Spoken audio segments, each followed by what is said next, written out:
નમસ્કાર, સમાચાર સાથે હું છું હિના। બુલેટિનની શરૂઆત કરીએ। દાહોદથી અગત્યના સમાચાર મળી રહ્યા છે કે જ્યાં બિલ્કિસ બાનો કેસના આરોપી આત્મસમર્પણ કરશે। જી હા, જે રીતે સુપ્રીમ કોર્ટે ફટકાર લગાવી છે અને તે બાદ આરોપી આત્મસમર્પણ કરશે। સુપ્રીમ કોર્ટના આદેશ બાદ 11 આરોપી આજે આત્મસમર્પણ કરી શકે છે। સંવાદદાતા પ્રિતેશ પંચાલ વધુ વિગત આપી રહ્યા છે। પ્રિતેશ, શું વિગત?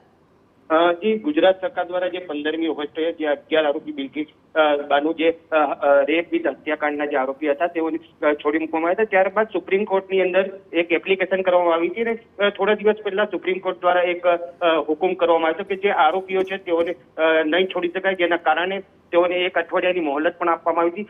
આજ રોજ તેની મોહલત પૂરી થતી હોય જે 11 આરોપી જે તમામ જે છે ગોધરા ખાતે સબ જેલમાં હાજર થઈ શકે તેમ જાણવા મળેલ છે।